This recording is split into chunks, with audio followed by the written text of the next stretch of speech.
आज हम बात करने वाले हैं गुरु तेग बहादुर जी के बारे में।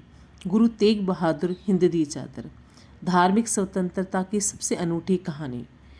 गुरु तेग बहादुर जी को बाबा बकाला में गुरु गद्दी पर बिठाया गया और उन्होंने कीरतपुर साहिब से 5 किलोमीटर दूर अनंतपुर साहिब नामक अपना शहर बसाया। वे गुरु हरगोबिंद राय के सबसे छोटे पुत्र थे।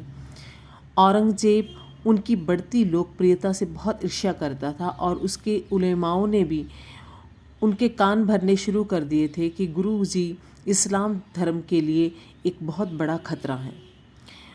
उनको गिरफ्तार भी कर लिया गया था और औरंगजेब उनको मृत्यु दंड देना चाहते थे, परंतु वहाँ के एक राजपूत मंत्री राजा राम के कहने पर उनके खिलाफ सभी दोषों को खारिज कर उनको रिहा कर दिया गया।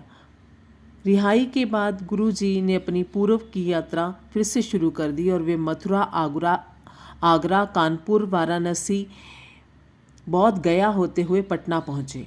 पटना पहुंचकर गुरुजी की पत्नी ने वहीं रहने का फैसला किया और गुरुजी स्वयं आगे बढ़ गए। वे ढाका पहुंच गए, जहां उन्हें पता चला कि उनकी पत्नी ने उनके पुत्र को जन्म दिया है। उसके पश्चात कश्मीरी पंडित कृपाराम उनके पास आए और उन्होंने बताया कि मुस्लिम उनको ज़बरदस्ती मुस्लिम धर्म कबूल करवा रहे हैं। गुरु तेग बहादुर जी ने कहा कि वे औरंगजेब तक यह संदेश पहुंचाएं कि अगर सिखों के गुरु तेग बहादुर जी मुस्लिम धर्म कबूल कर लेते हैं तो वे भी इस्लाम धर्म कबूल कर लेंगे। इसके अलावा कुछ ऐसी बातें थी जैसे कि सिख धर्म के लोग गुरु तेग बहादुर जी को सच्चे पातशाह कहते थे, तो औरंगजेब के मन में हमेशा यह विचार आता था कि सिख यह जताना चाहते हैं कि दिल्ली का बादशाह झूठा बादशाह है और उनका गुरु सच्चा बादशाह है। और इसके साथ ही गुरु तेग बहादुर जी के नाम के साथ उनको बहादुर शब्द भी बहुत अखरता था, क्योंकि मुग़ल दरबार में यह उपाधि कुछ गणमान्य लोगों को ही दी जाती थी।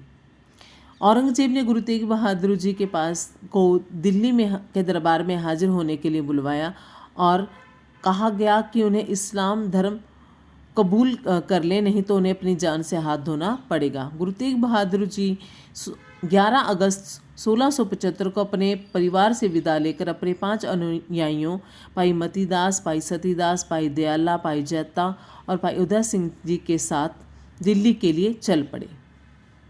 रास्ते में ही गुरु तेग बहादुर जी को अपने 3 अनुयायियों भाई मतीदास, भाई सतीदास और भाई दयाला के साथ गिरफ्तार कर लिया गया और उन्हें 3 महीनों तक खूब यातनाएं दी गई।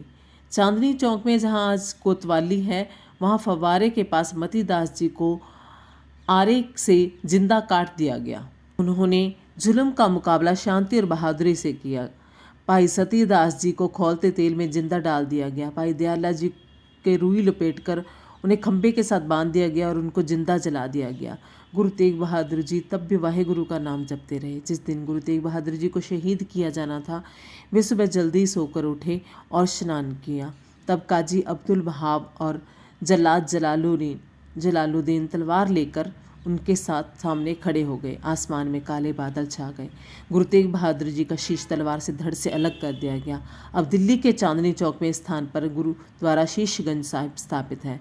गुरु जी के शिष्य चैता दास जी ने गुरु जी के शीश को दिल्ली से 340 किलोमीटर दूर उनके पुत्र श्री गुरु गोविंद सिंह जी के पास अनंतपुर साहिब पहुंचाया। गुरु तेग बहादुर जी की शहीदी के बाद बहुत से कश्मीरी पंडितों ने सिख धर्म अपना लिया। गुरु तेग बहादुर जी के बलिदान ने भारत के इतिहास को बदल दिया। यह मानवता की रक्षा के लिए सबसे बड़ी शहादत थी।